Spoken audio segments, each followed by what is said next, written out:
Cerca de 3 años después de aprobada la reforma educativa, esta sigue enfrentando resistencias, sigue enfrentando oposiciones dentro del magisterio. En el marco de la celebración del Día del Maestro este fin de semana y hoy también al inicio de esta, ha habido manifestaciones de la CENTE o de CETEC, tanto en Guerrero, en Oaxaca, en 9 estados de la República y aquí en el Distrito Federal, varias manifestaciones, una de la CENTE, un paro que hemos podido atestiguar aquí en el centro de la ciudad, en Bucareli, frente a la Secretaría de Gobernación, y también la inconformidad o las protestas de este sector se han extendido a los estudiantes del Instituto Politécnico Nacional que acudieron a Los Pinos a dejar un documento con sus peticiones fundamentalmente de cara al Consejo General Politécnico. De esto vamos a hablar hoy, qué es lo que está pasando con la reforma educativa, por qué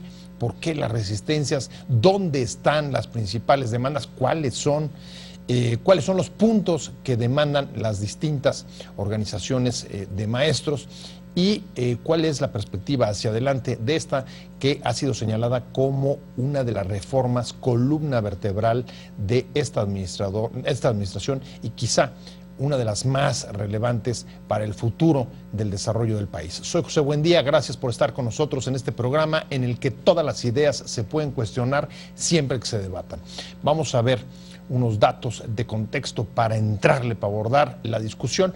Vamos a tener aquí en el estudio a una especialista de la sociedad civil. Vamos a conectar también con la exsecretaria de Educación de la Ciudad de México. Ella fue del Distrito Federal, ahora ya de la Ciudad de México. Y vamos a tener también un reporte sobre qué es lo que ha sucedido hoy en las calles de la ciudad con estos plantones y estas marchas.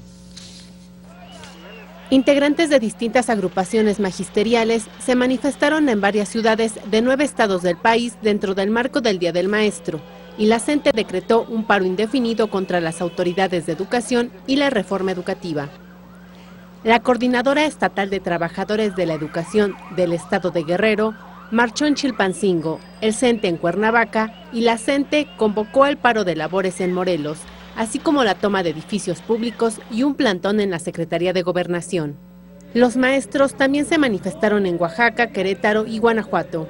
La inconformidad en el sector educativo se extiende también a los estudiantes politécnicos que mantienen el paro en varias vocacionales. El secretario de Educación Pública, Aurelio Nuño, advirtió que aplicará descuentos a los maestros que se sumen al paro de actividades y que serán despedidos si acumulan las faltas necesarias para darse de baja. A 3 años de la aprobación de la reforma educativa persisten los obstáculos y resistencias para su implementación. ¿Por qué? ¿Cuáles son las demandas tras el rechazo a la reforma educativa? ¿Superaremos esta prueba como reclama el presidente Peña Nieto? Posiciones. El presidente Enrique Peña Nieto afirmó que México está a prueba y que serán las siguientes generaciones las que califiquen si se logró el cometido de transformar todo el sistema educativo en beneficio de maestros, padres de familia y sobre todo alumnos. Podemos decir que estamos reorganizando todo el sistema educativo nacional para que esté al servicio de las escuelas y los alumnos, para contar con más maestros mejor preparados, una gestión escolar más autónoma, infraestructura educativa digna y programas de estudio que estén a la altura de los retos y exigencias de los tiempos que nos han tocado vivir, comentó el mandatario federal. Alejandro Trujillo, dirigente de la CENTE en Morelos, dijo que llevará a cabo un paro de labores en la entidad. Continuamos en nuestra firme lucha en contra de la reforma educativa y la evaluación. Hoy le estaremos exigiendo al gobierno federal y al gobierno estatal que de una vez por todas ya la cancelen, porque no van a lograr imponerla en ninguna parte del país. Miguel Barbosa, coordinador del PRD en el Senado, exigió a los gobiernos federal y local aplicar la ley para evitar que las protestas magisteriales tomen como rehén a la Ciudad de México. Arrancamos con opiniones encontradas, una historia que venimos viendo en los últimos 3 años, una historia que se repite, aunque una historia cada vez menos intensa, menos fuerte, menos contundente, y es el de las movilizaciones de maestros contra la reforma ejecutiva, quizá uno de los primeros movimientos que se alzó contra las reformas estructurales que aprobó este gobierno dentro del Pacto por México y durante los primeros 2 años de la administración ha sido justamente esta, en la que paradójicamente, todo el mundo coincide en que es central para el desarrollo del país. Y para entrarle a la discusión, hoy vamos a hacer un programa desde muchos puntos de vista. Vamos a tener un recorrido rápido para ver cómo fue la evolución de los acontecimientos de los plantones y los marchas de maestros en la capital del país. El fin de semana hubo también manifestaciones en 9 estados de la República, hubo también lugares donde no hubo hoy clases, parece que están alrededor de 20%, pero eso se lo vamos a preguntar justo a nuestro reportero vial de Grupo Imagen, que ahora voy a enlazar con él para tener información fresca sobre cómo se desarrollaron estas protestas. Y acá en el estudio me da muchísimo gusto presentarles que haya querido venir hoy aquí con nosotros a pesar justo de las manifestaciones o saltando las manifestaciones. Alexandra Zapata es investigadora, especialista del INCO. Un placer. Muchas gracias por la invitación. Gracias por venir, porque sí sé que tuviste que saltar, por lo menos en el último tramo. Sí, aquí les toca toda la acción a ustedes. No hay que salir mucho como para encontrar el bloqueo, eso está claro. Incluso ahí, no sé si podemos tener algunas imágenes de fondo donde se puede apreciar. Ahí lo tiene, mire, ahí está la calle de Bucareli, casi esquina con Reforma, a la derecha el edificio Café, el Excelsior, el de enfrente, la Competencia, el Universal, y en el fondo, hacia enfrente del camino en dirección hacia Cuauhtémoc, poquito antes del reloj, puede apreciar el plantón que ya está instalado con carácter permanente. Siempre se convoca más o menos con estos términos, no sabemos cuánto vaya a durar, y se ha acompañado de algunas movilizaciones en la ciudad. Vamos a tener también un enlace, vamos a invitar a discutir sobre cuáles son las resistencias que está enfrentando la reforma educativa a la exsecretaria de Educación de la Ciudad de México, Mara Robles, pero antes, permítame, vamos rápido con Jorge González, que es nuestro reportero vial de Grupo Imagen, para que nos dé cuenta, un recuento rapidísimo de cómo fueron las protestas, qué tan nutridas, por dónde se desarrollaron y cuáles las principales demandas, porque creo que ese es uno de los puntos que no queda muy claro, Alexandra, y es cuáles las verdaderas demandas y las causas. Jorge, ¿cómo estás? Un gusto hablar contigo. Gracias, igualmente, muy buenas tardes. Y bueno, pues, ¿cómo te fue de marchas? Cuéntanos, ¿qué hubo? Pues sí, estuvo un poquito complicado todo este perímetro del primer cuadro de la Ciudad de México, incluso el segundo cuadro, que está delimitado por el circuito interior, la avenida de los Insurgentes, el perímetro de la avenida Chapultepec, toda esa parte, bueno, pues se colapsó, aparte de este plantón de la gente, bueno, pues con la movilización por parte de los alumnos del Instituto Politécnico Nacional, que cerca de mediodía empezaron a juntarse en la Estela de Luz. Oye, pero iban juntos, Jorge, porque una de las cosas que se trató de plantear es la convergencia entre estos dos grupos que tienen demandas y objetivos diferentes. En la práctica son dos manifestaciones que fueron juntas o se mantuvieron separadas todo el tiempo. No, si fueron juntas, de hecho era la parte trasera, la de la CENTE, pues realmente era la menor, y también venía un grupo de vendedores ambulantes del centro histórico que bueno, pues han sido desalojados, al igual que los del metro Chapultepec. No sabemos cuál es la situación para estar en estas marchas. Dicen ellos que en apoyo a los alumnos del Instituto Politécnico Nacional, pero bueno, pues todo este grupo de personas generó pues un poquito menos de 2,000 personas en una columna por el Paseo de la Reforma. Como te refiero, desde las inmediaciones de la Estela de Luz, en el circuito interior, caminaron en sentido contrario a la circulación normal hacia la calzada Chivatito, ahí dieron vuelta hacia la residencia oficial de Los Pinos, y bueno, pues el cerco de granaderos los paró un poquito antes de guardias presidenciales, y ahí emitieron una manifestación donde, bueno, pues dos oradores pues dijeron todas sus puestas a partir de los puntos de los alumnos del Instituto Politécnico Nacional y cuáles son sus objetivos, además de que entregaron un pliego petitorio. Posteriormente, pues ya un poquito después de las 4:30 empezaron a irse por sus medios. Pensábamos que iban a regresar en marcha por el Paseo de la Reforma, pero bueno, afortunadamente para los conductores y para la contaminación no fue así, porque es la salida de oficinas, pues ya cerca de las 5 de la tarde y se iba a complicar esta situación bastante. Muy nublada la Ciudad de México aquí en todo este perímetro y la verdad es que sí contribuyen estas marchas a todo este problema de la contaminación y bueno, pues sobre todo el problema del Instituto Politécnico Nacional. Oye, Jorge, ¿cuáles son las demandas? ¿Cuáles son las principales, digamos, causas, motivos de la protesta? Porque me imagino que ahí, por lo menos, viendo los contingentes, hay distintas y muy diferentes entre ellas. Fíjate que una de ellas, lo que estuvimos platicando con algunos de los jóvenes, tienen la idea de que van a perder el carácter de carrera técnica al terminar esta educación media superior.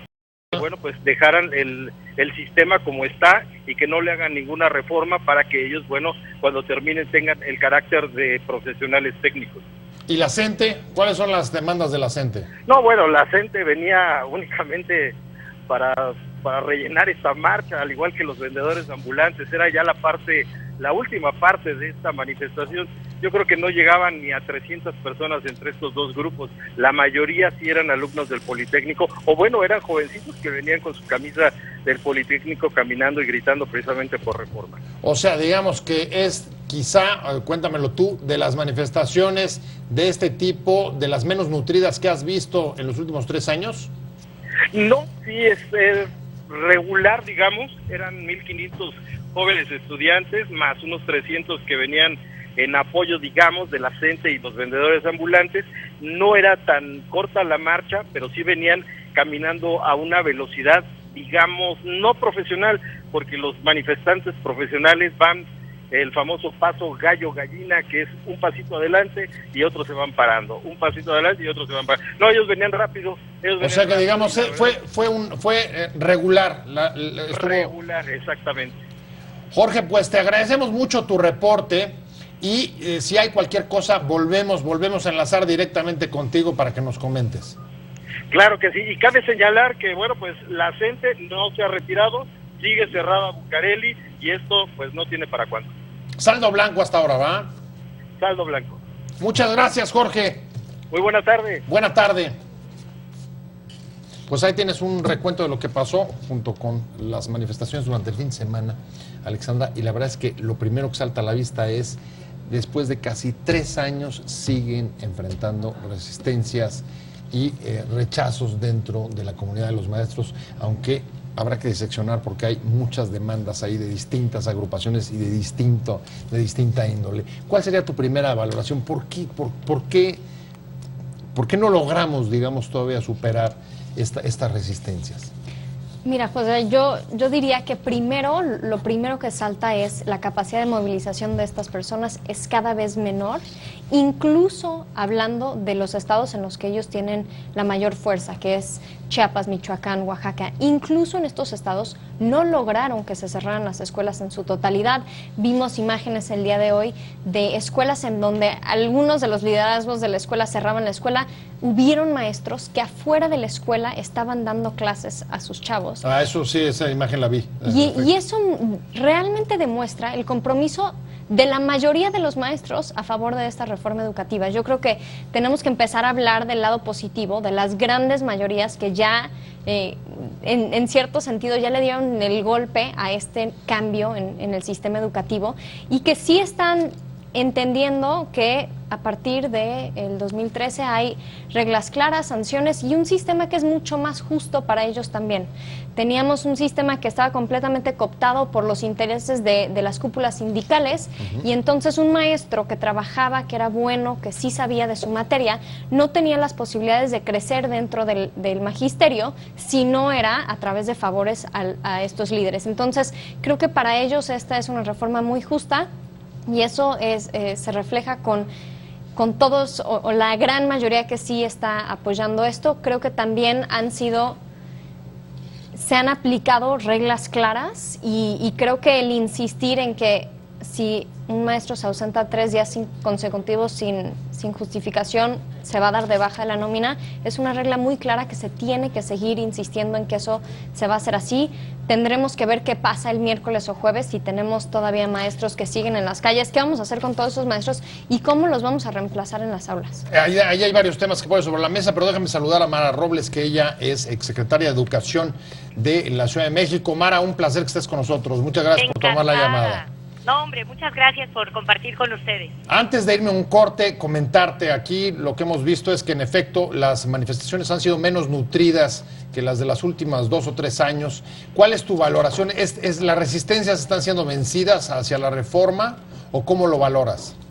Yo creo que afortunadamente la inmensa mayoría de los maestros se ha dado cuenta que la evaluación no es un mecanismo en su contra. Yo quiero decir que conozco muy a detalle el desempeño de todos los consejeros del Instituto Nacional de Evaluación para la Educación encabezados por Silvia Schmelkes y me consta que son de los especialistas más comprometidos con la educación, el Gilberto Guevara Niebla, Margarita Zorrilla, Paco, Tere Bracho, todos ellos, y lo último que perseguían era hacer una cacería de brujas contra los maestros. Yo creo que los maestros han caído en cuenta que las evaluaciones son para mejorar no solamente sus condiciones laborales, sino sobre todo la calidad de la educación. Es terrible que nuestro país tenga índices de desempeño tan graves como que el 60% de los niños tienen calificaciones de elemental o insuficiente. Entonces yo creo que la mayoría se han dado cuenta de que evaluarse no significa ni claudicar, ni rendirse, ni mucho menos algo en su contra. Yo estoy a favor de una evaluación que no sea punitiva, que no sea una evaluación para cortar cabezas, pero sí para evaluar, por Dios, pues si estamos en la ruina en materia educativa, me duele en el alma decirlo, pero pues no es un secreto. Mara, no te retires, vamos a tener que hacer un corte comercial muy rápido. Estamos aquí platicando también en el foro con Alexandra Zapata del IMCO y Qué gusto. ahora, perdón. Muy buenas tardes. No interrumpo el saludo. Sí, como bien han dicho nuestras invitadas hoy, se reducen, van a la baja las resistencias contra la reforma educativa. No por ello dejamos de ver una escena que viene sucediendo en los próximos 3 años. Ahí la tiene usted en pantalla. Y es justamente el plantón permanente que ha puesto aquí la CENTE en el Bucareli. Vamos, ahí lo puede mirar, no sabemos cuánto tiempo va a durar, pero es una imagen que hemos venido viendo. Alexandra Zapata, Mara Robles, voy contigo, Alexandra, y es aún los líderes siguen teniendo, digamos, capacidad de movilización, aunque vaya a la baja. ¿Cuál es la demanda? ¿Qué es lo que entiendes tú de la pretensión de esta movilización? ¿O lo que estamos viendo ahí es una politización o los últimos reductos y resistencias contra, digamos, de defensa de privilegios? ¿Cuál es tu Mira, punto? yo creo que evidentemente estas personas que están liderando las marchas se benefician de mantener el control sobre los maestros en sus estados, en su brazo de la coordinadora. Ellos no quieren perder el control sobre toda esta gente y en el momento que esto se vuelve un sistema meritocrático y las promociones responden a evaluaciones y a asignaciones justas, entonces ya no tienen todos estos maestros que hacerle favores a estos líderes sindicales y por supuesto que ellos se oponen a eso. Cuando salen a las calles dicen nos oponemos a la reforma educativa. ¿Qué quiere decir eso? La reforma es algo que se aprobó hace 3 años y 3 años después no tenemos una idea muy clara de exactamente qué punto. ¿En qué punto estamos? Exacto, entonces se oponen a la reforma, se oponen a las evaluaciones, se oponen a perder el control sobre las asignaciones. Estas personas podían asignar a las plazas a sus primos, a sus hijos, a su compadre. Están perdiendo eso. Por supuesto que hay resistencia, pero por eso tenemos que seguir avanzando en este tema. Mara Robles, ¿cómo entender, tú que conociste el caso del Distrito Federal tan de cerca como exsecretaria de Educación local, cómo entender esta confluencia que se está dando, por ejemplo, lo veíamos en la marcha hacia Los Pinos hoy, del Instituto Politécnico Nacional, que tiene demandas muy específicas respecto de su propio Congreso e incluso el temor de algunos estudiantes, como le decían a nuestro reportero, a que se modifique el carácter técnico del instituto, junto con la CENTE o incluso hasta vendedores ambulantes. ¿Tú ves que es un asunto, digamos, donde puedan estar metidos influencias de algunos partidos? ¿O cómo explicas esta amalgama, digamos, de causas o razones tan distintas? Mira, para bien del país y particularmente en la capital de todos los mexicanos, siempre ha habido una gran tradición de lucha por los derechos, tanto laborales como de los estudiantes en nuestro país. De tal manera que yo preferiría no caracterizar todas estas manifestaciones con la teoría del complot. Yo diría que más bien lo que ha hecho falta, y lo he señalado muchísimas veces cuando todavía era integrante de la Conferencia Nacional del INE, lo que hace falta es una auténtica difusión de fondo de lo que significa la reforma educativa. Hace rato la colega del INCO decía algo valiosísimo. ¿Quién podría estar en contra de que el ingreso, selección y permanencia de todos los profesores fuera con base en el mérito? ¿Cómo podemos creer como país que debiera haber otra fórmula que no fuera la de los conocimientos? O sea, creo que cualquier mexicano estaría en contra de que las plazas se vendieran, se heredaran, por Dios. Creo que todo el mundo, si entendiera que de lo que se trata es de tener a los mejores maestros para sus hijos, estaría de acuerdo. Sin embargo, por ejemplo, el presupuesto para difusión del INE es bastante insuficiente, y no se trata de spots, sino de que en todos los espacios como el tuyo existieran mesas redondas que informaran. A ver, la evaluación no hace que tú pierdas o no tu empleo a la primera, pero como en todo tiene que haber puerta de entrada y puerta de salida. Entonces, imagínate, ¿a poco no te gustaría que si el maestro de tus hijos es malísimo, dejara de serlo? Pues cualquiera lo entiende, ¿no? Pero yo creo que hace falta explicarlo más. ¿Dirías entonces que lo que está detrás de estas protestas, es para una pregunta para las dos, serían, digamos, estereotipos, suspicacias y la propia manipulación de la información o la falta de información que no está llegando a, digamos, al conjunto del magisterio, como en muchos otros casos, y es el prejuicio el que se está explotando sus propios líderes?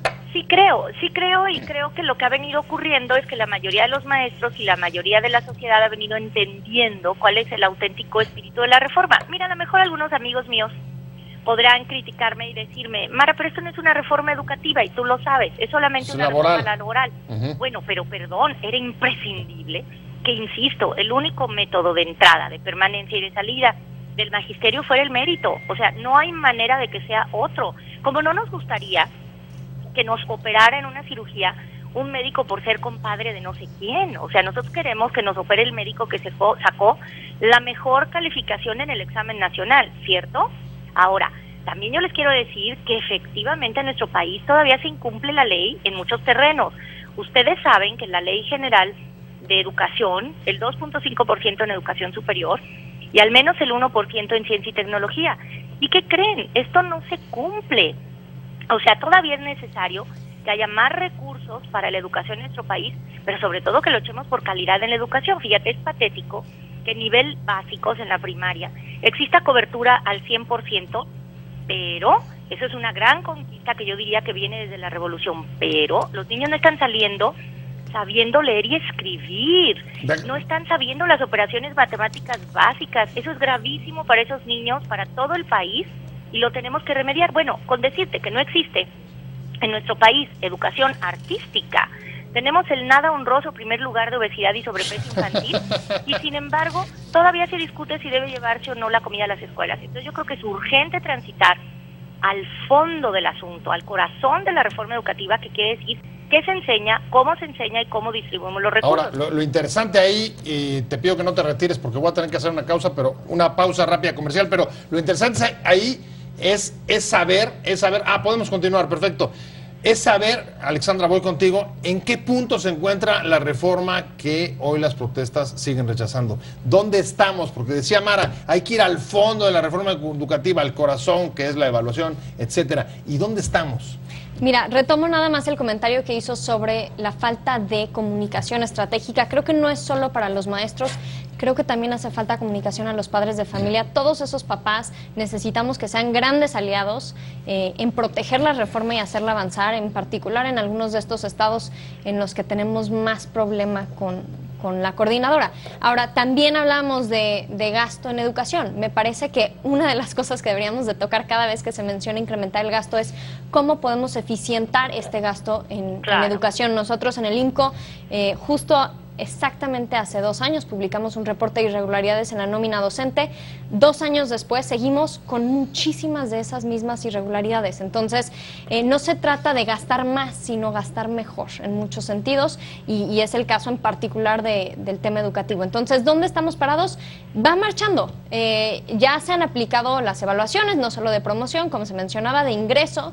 Ya las plazas se asignan por listas de prelación. Ahora tenemos que tener más transparencia en esas listas de prelación, que sean públicas, que sepamos que el número 1 sí se asigna a la plaza, la primera que se vuelve o que está disponible. Estamos marchando en la evaluación de desempeño con estos cursos para los que no obtienen los resultados ideales. Tenemos que seguir avanzando en el tema de transparencia. Te diría que va a ser fundamental que al finales de esta semana los mexicanos sepamos cuántos y quiénes son las personas que se dieron de baja de la nómina, y que los mexicanos y los padres de familia tengan capacidad de decir, oye, esta persona no llegó y ya sí yo puedo confirmar que ya se dio de baja de la nómina y que no va a regresar la próxima semana. Déjame plantearlo de esta manera. Hoy el presidente en el fin de semana, el día del maestro, justamente decía que las próximas generaciones verán si pasamos la prueba. Y voy contigo, Mara. ¿Tú crees que la prueba de la reforma educativa se está pasando o nos falta o nos pasamos, o cómo andamos? Pienso que sí se está cumpliendo en lo sustancial, porque la mayoría de los maestros se han evaluado. Y yo coincido totalmente con el INCO. Por supuesto que no solamente se trata de gastar más, sino de gastar mejor. Y también me sumo totalmente a su propuesta de que se transparente con toda claridad no solamente la nómina, sino el desempeño de los profesores. O sea, para mí lo más importante es lograr que la educación sirva para lo que tiene que servir. Es decir, que tengamos un paquete de conocimientos científicos todos, como seres humanos, pero que además tengamos la capacidad de autocuidarnos y tengamos la capacidad de interactuar adecuadamente con el medio ambiente. Yo creo que el constituyente de la Ciudad de México es una oportunidad muy, muy interesante para conocer si existe un planteamiento de mayor vanguardia respecto al tema educativo. Yo creo que es urgente que se vuelva a retomar cuál es el espíritu de la educación, para qué educamos. Y no se trata ya de llenar de conocimientos y conocimientos y conocimientos aparentemente a los niños, porque todos sabemos que en una consulta de internet lo podemos resolver. Lo que tenemos que es enseñar a pensar, enseñar a leer en serio, es decir, a comprender y a escribir, no para repetir tu nombre como un garabatito, sino para contar una historia. Y te quieres morir. Yo soy profesora universitaria. Cuando ves en la preparatoria o incluso en la facultad, te mueres, incluso en posgrado, chavos que no saben leer y escribir. Y tú dices, esto es inadmisible, eso es un fraude al pueblo de México, porque efectivamente el dinero que invertimos todos con nuestros impuestos se está desperdiciando. Creo que es urgente que efectivamente los maestros eleven su calidad. Y creo que ayer, que fue Día del Maestro, todos sabemos que hay maestros súper comprometidos, que son la mayoría, que dejan el resto, que no precisamente tienen unos salarios enormes y que sin embargo tienen un gran compromiso por la educación. Pero bueno, en el modelo finlandés y en los modelos más importantes del mundo, el maestro tiene un gran reconocimiento, un gran prestigio. Creo que en México tenemos que retomar este orgullo, pero solo puede ser no con consignas, para decirlo feo, patrioteras. Sí. O cursis, ¿A quién está? Se me hace que te está refiriendo a las declaraciones de Nuño, o a quién? No. Creo que no se trata de hacer festejos. Es un poco como el Día de la Madre, ¿no? El Día de la Madre, flores, regalos, serenatas, y todo el tiempo que la mujer haga el trabajo doméstico sin reconocimiento. No. Aquí se trata de que los maestros sí le llevemos la manzana el Día del Maestro, pero que sobre todo aprendamos a respetarlos, a comprenderlos. Y yo creo que en ese sentido la oportunidad que se ha abierto de que las universidades públicas y privadas entren a la capacitación y a la actualización de los maestros es fundamental. A mí me gusta mucho el modelo de una organización norteamericana que se llama Teach for America. Seguramente nuestra colega del INCO la conoce.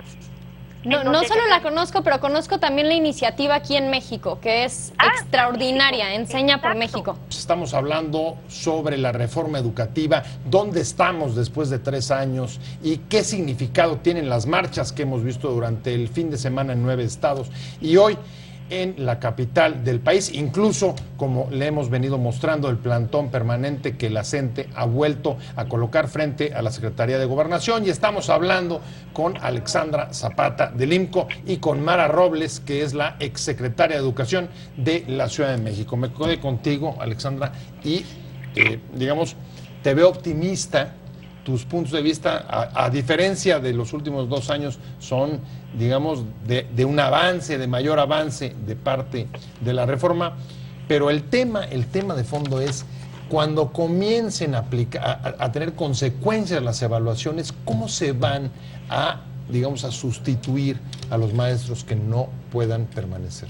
Mira, hay 2 tipos de consecuencias. Las primeras son maestros que no asisten a dar clases.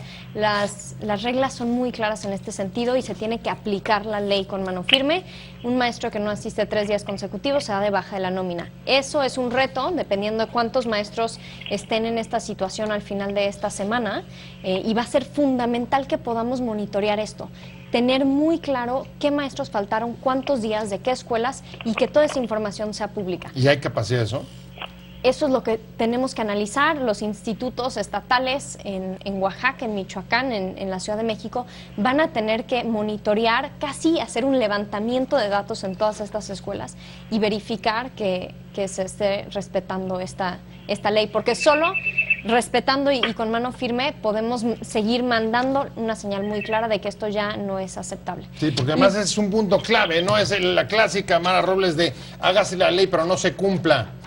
No, pues eso es gravísimo, porque además quiero decirte que en cualquier trabajo se aplica esa regla y no le andan a uno preguntando sobre si, quizá a mí me hagan una excepción. Pues claro que no, o sea, alguien que falta a su trabajo de manera injustificada, pues por supuesto que tiene que ser, en este caso, sancionado o relevado de su puesto. Pero, insisto, creo que eso ha ocurrido, que por un lado hay una versión falsa y estridente, que plantea que es como muerte súbita, ¿no? Te evalúan e inmediatamente te corren. No es así. O sea, efectivamente hay una serie de caminos y de pasos que no son punitivos y que tienen que ver con elevar la calidad de la educación. Pero insisto, creo que cualquiera estará de acuerdo en que si un maestro no cumple con las condiciones mínimas para educar a los niños, pues debe ser relevado. O sea, es elemental. ¿Por qué? Por una cosa muy básica, porque no solamente se están aplicando los recursos de todos nosotros, sino porque lo que está en juego es la vida de un niño y el futuro de nuestro país. Yo me pregunto, ¿cómo es posible que a estas alturas no haya una evaluación también ya de la política de las escuelas de tiempo completo que están llevando la comida a las escuelas, pero con cargo a los padres de familia? Tenemos que saber si esos niños están mejorando su nutrición o no. O sea, tenemos que saber si efectivamente estamos saliendo de ese, como dije, nada honroso primer lugar de obesidad y sobrepeso infantil. O sea, el derecho de los niños es a su salud y a la educación, y la escuela es el lugar privilegiado para enseñar a los niños a cuidarse, a comer. Yo creo que todos esos temas serían enormemente bien recibidos por los maestros. Y bueno, señalábamos hace rato, las dos coincidíamos en que la iniciativa Enseña por México es muy interesante, porque lo que hace es acercar a jóvenes profesionistas, no necesariamente normalistas, a la educación. Y es como un refresco, o sea, es como aire fresco en las escuelas, para que la visión esta acartonada de la educación, en donde el maestro es el que manda, el que impone, el que tiene hasta un código de vestimenta súper alejado de los niños, que su misión es que los niños no corran en el recreo, por Dios, y lo que queremos es que los niños corran. Pues creo si te interpreto que lo que estás pidiendo es ya pasar, digamos, de la reforma laboral que ha sido lo de hasta ahora a una reforma educativa, Alexandra. Y coincido plenamente, creo que todos tenemos que empezar a ver esos resultados, que sean muy transparentes. Es uno de los retos más grandes que tenemos en educación hoy, y que todos los aspectos positivos se comuniquen de manera importante a los padres de familia y a los maestros. Pues ahí está el tema. Mara Robles, muchísimas gracias por haber estado con nosotros. Yo creo que meternos ahora a la parte de la reforma educativa que tú has tratado de impulsar durante todas tus intervenciones es lo que falta, es el siguiente paso. Pero por lo pronto yo te agradezco que hayas tomado la llamada y hayas estado con nosotros esta tarde. Al contrario, la agradecida soy yo, y muchas felicidades al IMCO, que me parece que es una institución que aporta muchísimo para nuestro país. Los felicito. Gracias, hasta luego. Hasta luego, Mara Alexandra Zapata, muchísimas gracias. Gracias. Vas a poder llegar a tiempo a tu cita. Estabas toda nerviosa diciendo, se me van a colgar estos aquí. Muchas gracias, de verdad. Gracias, ya nos veremos pronto. Seguiremos monitoreando esto. Seguiremos exactamente dándole seguimiento y sobre. Te invitamos a seguir cuestionando la información con los siguientes videos.